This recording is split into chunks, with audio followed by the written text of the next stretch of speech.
মজলিস, তাই না? তোমার মজলিস এই সওয়াবেসানি যে আজকে যা উদ্দেশ্য করে সওয়াবেসানি হচ্ছে, শুধু কি তিনি পাবেন না আমরা পাবো? বলেন তো। সবাই পাবে, সকলের মুক্তিরা পাবে। বলেন না আলহামদুলিল্লাহ। বিশ্বনবী বলেছেন, পৃথিবীতে যারা অন্যের ভালাই কামনা করে, আমি আল্লাহ তাদের ভালাই দান করার আগে যিনি তার ভালাই চাচ্ছেন তাকে দিয়ে তার পরিচয়কে ঠান্ডা করে দিয়ে একবার জমি বলেন। তার মানে বিশ্বনবীর কথা বা হাদিস দ্বারা এটাই প্রমাণিত, আপনি অন্যের ভালাই কামনা করছেন, এখন আল্লাহ পক্ষ থেকে আপনাকে শতগুণ দিয়ে আপনার পরিচয়কে আল্লাহ ঠান্ডা করে দেবেন একবার জমি বলেন। এখন আসুন, এই দোয়া ও সওয়াবেসানি কতটা যুক্তিসঙ্গত, এর প্রমাণ কোরআনে আছে যে সওয়াবেসানি করতে হবে। বিশ্বনবী যে হাদিসে পাকের মধ্যে বর্ণনা করেছেন, এটা আমাদের জানা দরকার আছে না? কারণ বর্তমান সময়ে ভাই না এরপরে নামাজ পড়া হচ্ছে না,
মার্কেটের মূল বিশ্বাস হলো বিশ্বনবী সাল্লাল্লাহু আলাইহি সাল্লাম বললেন, আয় উম্মতেরা, জুমার দিন যখন নামাজ হয়ে যাবে, সালাত হয়ে যাবে, খবরদার তোমরা যেন বাড়িতে যেও না। কি করো? মান সারা তাবরি আবুহি আও আহাদুহুমা ফি কুল্লি জুমাতিন কুফিরা লাহু ওয়া কুতিবা লাহু তাআলা। পয়গম্বর আরবি বলেন, এই জুমার নামাজ সমাপ্ত হওয়ার পর তুমি কবরস্থানে যাও। যেখানে তোমার মাকে কবর দিয়েছো, বাপকে দিয়েছো, দাদু দাদিমাকে দিয়েছো, আরো মুরব্বীদেরকে দিয়েছো, রক্তের সম্পর্ক মানুষদেরকে যেখানে কবরস্থ করেছো, ওই কবরস্থানে যাও। যে সালাম দাও, আসসালামু আলাইকুম ইয়া আহলাল কুবুর ইয়াগফিরুল্লাহু লানা ওয়া লাকুম আনতুম সালামুনা ওয়া নাহনু বিল আসলাম। এই নবী উম্মতের সালাম দেওয়া সুন্নাত, জবাব দেওয়া কি ভাই ওয়াজিব না? সালাম দেওয়া সুন্নাত, জবাব দেওয়া ওয়াজিব। বিশ্বনবী বলেন, কবরস্থানে গিয়ে তোমরা সালাম দাও, তোমাদের সালামটা কবরবাসী তারা শুনতে পায়। শুধু তারা শোনে না, ওই কবরের জমিন থেকে তারাও তোমাদের সালামের জবাবটা নিয়মিত তারা দিয়ে যায়। তারা সালামের জবাব দেয়। কিভাবে প্রমাণিত হলো? এটা নবী উম্মতের দল, ইয়া আল্লাহ পয়গম্বর আরবি সাল্লাল্লাহু আলাইহি ওয়াসাল্লাম নবী আমার বদরের প্রান্তরে যুদ্ধে গেলেন। বেঈমানরা বিশ্বনবীকে আক্রান্ত করার জন্য মক্কা থেকে হাজার বেঈমান তারা চলে আসলেন। আল্লাহ মালায়েকা জিবরাইল আমিন বিশ্বনবীকে বলেন, ওগো নবীজি, ওগো পয়গম্বর, বেঈমানরা আপনাদেরকে নিধন করার জন্য আসে, মায়া করে আর কাল বিলম্ব করলেন না। সাহাবায়ে কেরামদের রেডি করছেন মদিনার মসজিদে। ও সাহাবীরা, চলো, এখনই জিহাদের ডাক এসেছে, যুদ্ধের কামান বেজে গিয়েছে, যুদ্ধের ময়দানে যেতে হবে। বিশ্বনবী সাল্লাল্লাহু আলাইহি সাল্লাম যখন এই জিহাদের কথাগুলো বলছে, আর নিজে নিজে ইতস্তত করছে, নিজে ইতস্তত করছে, কারণ এই যুদ্ধটা ছিল সবথেকে মর্মান্তিক যুদ্ধ। বাপ বেটার বিরুদ্ধে অস্ত্র ধারণ করবে, বেটা বাপের বিরুদ্ধে অস্ত্র ধারণ করবে। এটা কিন্তু সোজা বিষয় নয়, সহজ বিষয় নয়। হ্যাঁ, কখনো না। আল্লাহ নবী ইতস্তত করছে। মায়ানবী সাল্লাল্লাহু আলাইহি সাল্লামের মনের অবস্থা দেখতে পেয়ে হযরত মিকদাদ রাদিয়াল্লাহু তাআলা দাঁড়িয়ে গেলেন। ওগো পয়গম্বর, আপনি ইতস্তত করবেন না, বরং আপনি চলুন। ইন্না লা নাকুলু লাকা কামা ক্বালা বানু ইসরাঈলা মুসা যাহাবাত তাওরাতুকা ফাকাতিলা। ও ইয়া রাসূলুল্লাহ, আমরা মুসা আলাইহিস সালামের কওমের মতো বলবো না, আপনি আর আপনার খোদা যুদ্ধ করেন, আমরা ঘরে বসে আরাম করি। বরং আমরা এই কথা বলবো, বাল নাকুলু লাকা আনতা ওয়া রাব্বুকা ইন্না হাউনা কারিদুন। একবার জোরে জোরে বলেন সুবহানাল্লাহ। সাহাবী বললেন, হুজুর, আপনি চিন্তা করছেন কেন? আল্লাহ পাক আপনাকে যেদিকে যেতে বলে আপনি সেদিকেই চলুন। আমরা আপনার সঙ্গী হয়ে বেঈমানদের মোকাবেলায় লড়াই করব, যুদ্ধ করব, যতক্ষণ আমাদের একটা চোখের পাতাও নড়বে। একবার জোরে বলে বিশ্বনবী মদিনার সাহাবীদের নিয়ে ওইখান থেকে বহু মাইলের মতো বদর প্রান্তরে চলে এলেন। ওই বদরের প্রান্তরে এসে বেঈমানদের সঙ্গে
এরা যারা বেঈমান এদের লাশগুলো নিয়ে ওই কুয়ার মধ্যে ফেলে দাও। বদরের প্রান্তরে বদর মাঠে সেই কুয়াটা আজও আছে। সব বেঈমানকে নিয়ে কুয়ার ভিতরে ফেলে দেওয়া হয়। কুয়ার ভিতরে ফেলে দেওয়ার পর বিশ্বনবীর আদর্শর ভিতরে এটাও একটা, নবীজি যুদ্ধে জয়লাভ হওয়ার পরে নবীজি সঙ্গে সঙ্গে জিহাদের ময়দান ছেড়ে আসতেন না, 3 দিন অবস্থান করতেন। কি করতেন? 3 দিন অবস্থান করতেন। নবীজি যখন 3 দিন অবস্থান করে ফিরে যাচ্ছে মদিনায়, যাওয়ার সময় নবী রাহমাতুল লিল আলামিন ওই কুয়ার পাড়ে দাঁড়িয়ে গেলেন। দাঁড়িয়ে যাওয়ার পর মায়া নবী আমার আবু জাহলের নাম ধরে বললেন, রে আবু জাহল, আরে উঠবা সালাম, এ আবু সুফিয়ান, রে উমাইয়া, শোন শোন শোন, আল্লাহ তোদের সঙ্গে যে ওয়াদা করেছিল সেটা কি তোরা মানছিস নাকি? বলেন না সুবহানাল্লাহ। বর্ণামি নবী বলি, আমার আল্লাহ যেটা আমি নবীর সাথে ওয়াদা করেছিল অবশ্যই তার জাযা তার বদলা এই বদরের প্রান্তরে আমার আল্লাহ আমাকে দিয়েছে। আর একটু জোরে জোরে হবে না, আর একটু মন করে বলা যাবে না।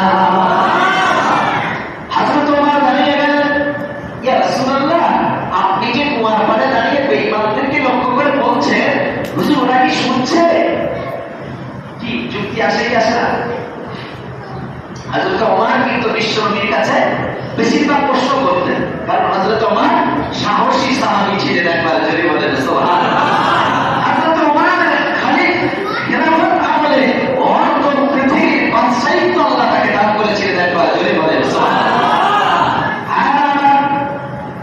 হযরত ওমর জিজ্ঞাসা করে, ও পয়গম্বর, আপনি যে কথা বলছেন বেঈমানেরা কি তা শুনছে?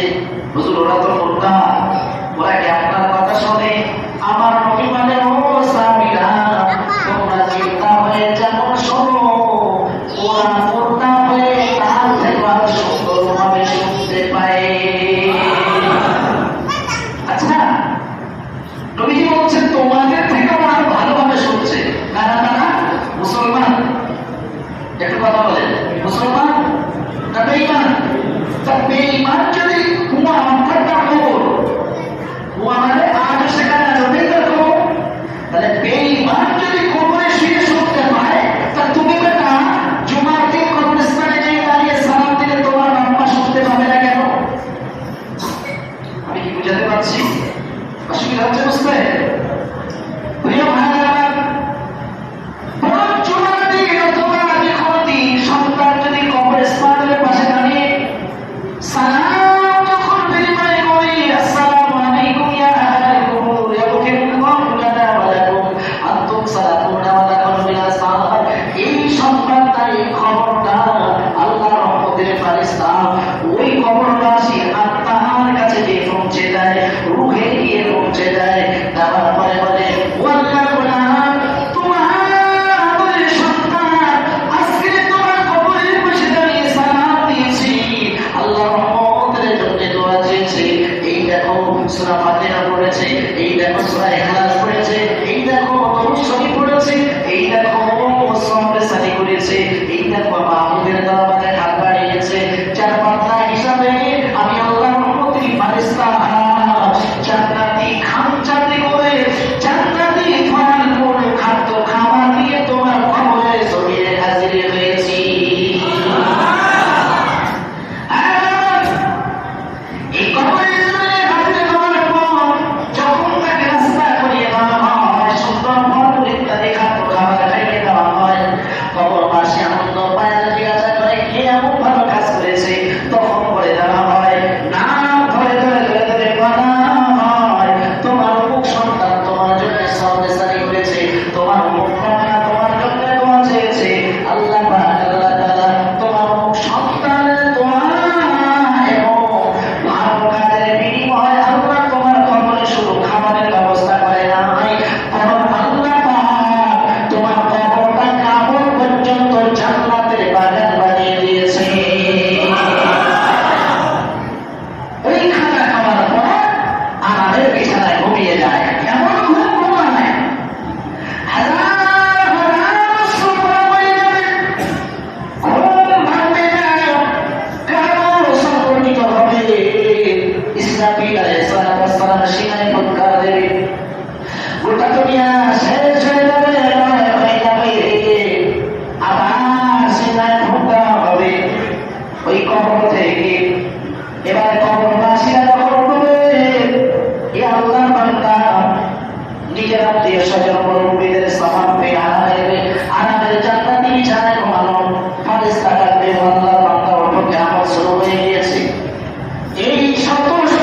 হচ্ছে আলোচনায় কষ্ট হয়? নবীজির জীবন দশায় কবর জিয়ারত করেছি কি করেনি?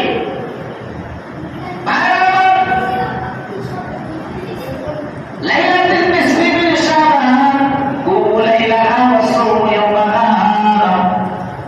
শাবান মাসের মধ্যরা মায়ার নবী বলে একটা বরকতের রাত, বরকতের দিন, দিনে রোজা রাখবা, রাতে ইবাদত করো। ওই সর্বরাতের রাতে আম্মা আয়েশা রাদিয়াল্লাহু তাআলা আনহা বর্ণনা করে, আমি আয়েশা আমার পাশে আমার প্রিয় নবী শোয়া, হঠাৎ রাতের গভীর তাকিয়ে দেখলাম আমার নবী আমার পাশে নাই। কোথায় গেলেন তিনি? খুঁজতে লাগলাম, খুঁজতে খুঁজতে দেখি বিশ্বনবী আমার মদিনা কবরস্থান জান্নাতুল বাকিতে দাঁড়িয়ে দাঁড়িয়ে উম্মতের নাজাতের জন্য কাঁদে। আর একটু মন খুলে বলে যে সুবহানাল্লাহ। আমি যাব কবরেতে, কেউ তো যাবে না। 2-3 দিন কাঁদার পরে আমার মনে রাখে না। আমি যাব কবরেতে, কেউ তো যাবে না। 2-3 দিন কাঁদার পরে আমার মনে রাখে না।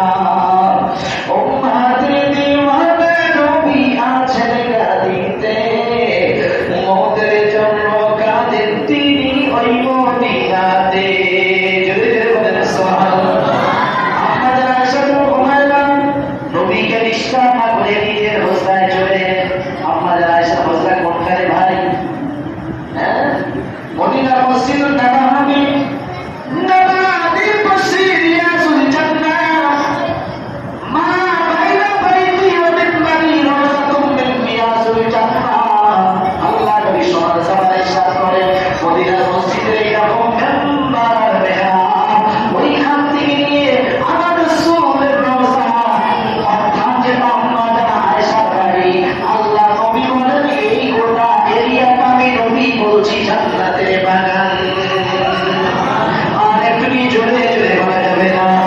পৃথিবীর কেউ যদি ওই জায়গায় নামাজ আদায় করে, সালাত আদায় করে, আল্লাহ নবী বলেন সে যেন দুনিয়ার কোনো জায়গায় নামাজ আদায় করলো না, বরং সে আল্লাহর জান্নাতে দাঁড়িয়ে নামাজ আদায় করলো।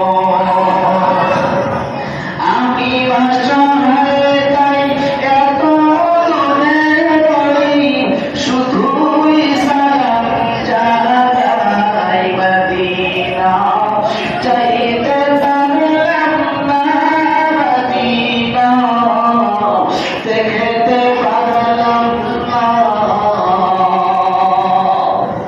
মদিনা, নাম কত মধু,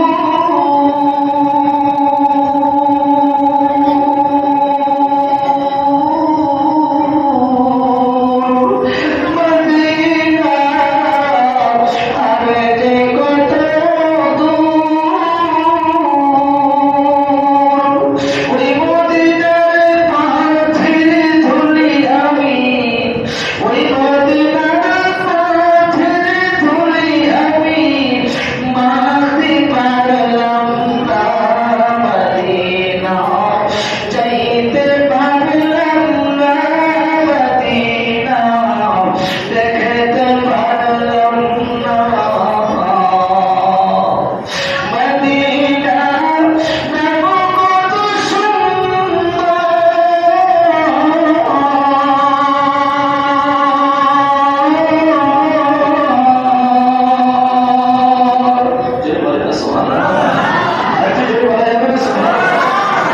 মদিনা কে দেশ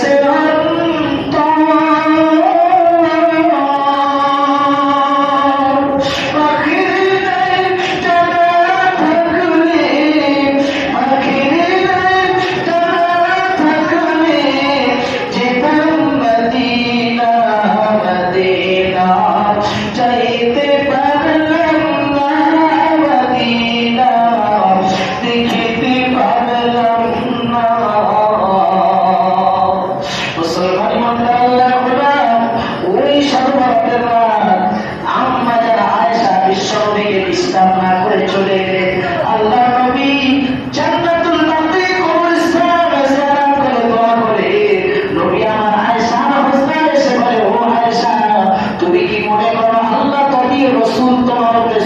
হয়েছে।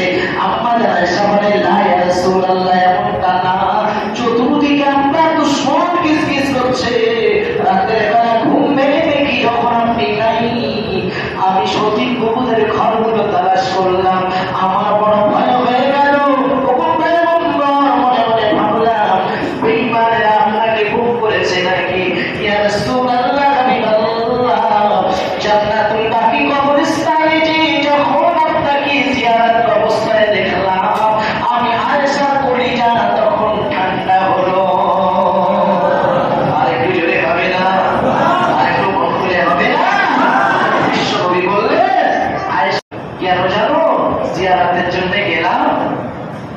আজকের এই রাত্রটা বড় বরকতের রাত, আজকের রাত্রটা বড় দামি রাত।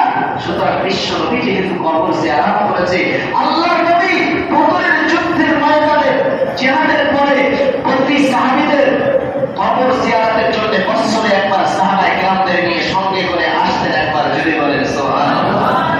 এই যত মন তত বল, যত মন তত বল।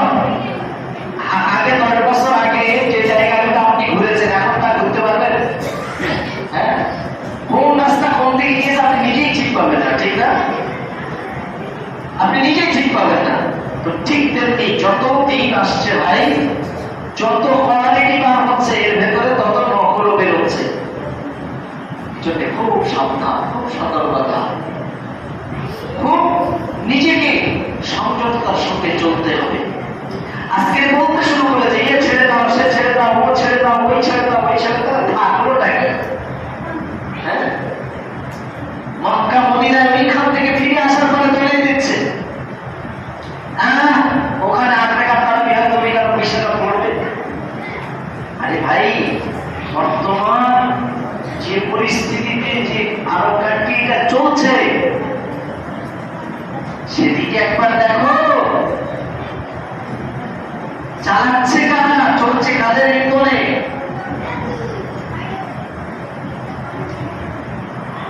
তো যাই হোক, সেখানে নেতৃত্ব দিচ্ছে কারা? ইরাক, ইরান, জর্ডান ইত্যাদি জায়গায় লক্ষ্য করলে আল্লাহর রাসূল পাওয়া যায়, অর্থাৎ রাসূলের বংশধর, রাসূলের রক্তের সঙ্গে সম্পর্ক, সাহাবীদের বংশধর পাওয়া যায়। কিন্তু মক্কা মদিনায় খুব বিরল, মক্কা মদিনায় খুব বিরল। তার মানে কি? তাদেরকে থাকতে দেওয়া হয়নি, চলছে অন্য চিন্তাধারা। সুতরাং মক্কা মদিনা দলিল নয়। মক্কা মদিনা দলিল নাকি? না, দলিল কোরআন এবং সুন্নাহ। হুজুর তাই বললেন, তারাক্তু ফীকুম আমরাইন লা তাদিল্লু মা তামাসসাকতুম বিহিমা কিতাবাল্লাহি ওয়া সুন্নাত রাসূলি। আল্লাহ নবী বলেন, আমি নবী আপনাদের পর আমি তোমাদের জন্য দুটি নিয়ামত রেখে গেলাম, একটি হলো কিতাবুল্লাহ, অপরটি হলো সুন্নাতে রাসূলুল্লাহ। একবার জোরে বলেন সুবহানাল্লাহ। এই দুটো জায়গায় আসলে অবশ্যই সব সমাধান, সমস্যার সমাধান আল্লাহর পক্ষ থেকে তুমি এমনি পেয়ে যাবে। একবার জোরে বলেন সুবহানাল্লাহ। যাই হোক, আলোচনা দীর্ঘায়িত নয়, সংক্ষেপ এতটুকু বলবো। দাদা হুজুর পীর কেবলা রাহমাতুল্লাহ আলাইহির সিলসিলা হক সিলসিলা। কেউ যদি সেই বাগানে ঢুকে, এখন নিরেন দিয়ে ঘাসতলা বাদ দিয়ে যদি গোড়ায় মারে নিরেন, তার দোষ কি বাগানে না বাগানের মালিকের? বলেন, ধরেন আপনি আমার বাগানের মানে মজুরি করতে এসেছেন, এখন আপনাকে বলা হয়েছে ভাই আপনি ঘাস তোলেন, এখন ঘাস তোলা না বাদ দিয়ে আপনি গোড়ায় মেরে গাছ মেরে ফেলার চেষ্টা করছেন। দাদা হুজুর পীর কেবলা রাহমাতুল্লাহ আলাইহি সিলসিলা হক সিলসিলা মতদর্শ, হক মতদর্শ আপনার ওই জায়গাতে দাঁড়িয়ে এদিক ওদিক যাওয়ার দরকার নেই। আপনি সমস্যায় পড়েছেন, এইরকম ছোট্ট ছোট কিতাব, কি জানেন? দাদা পীরের ওসিয়াতনামা। কি নামা? কি নামা বলেন? সবাই বলেন ওসিয়াতনামা। ওইটাকে জানা করে একটু বার করবেন, অথবা যদি কাছে না থাকে ফুরফুরা বা বসিরার দরবারে গেলে আপনি পেয়ে যাবেন। খুব বেশি দাম নয়। আমি যখন কিনেছিলাম মনে হয় 20 টাকা নিয়েছিল, এখন 30 টাকা নেবে। ওইটা চট করে শুধু একটু বার করবেন, দেখবেন আল্লাহর পক্ষ থেকে অবশ্যই আপনি সমস্যার সমাধান ওর ভিতরেই পেয়ে যাবেন। একবার জোরে বলেন সুবহানাল্লাহ। আল্লাহ আমাদের সবাইকে কোরআন ও সুন্নাহ মোতাবেক ইবাদত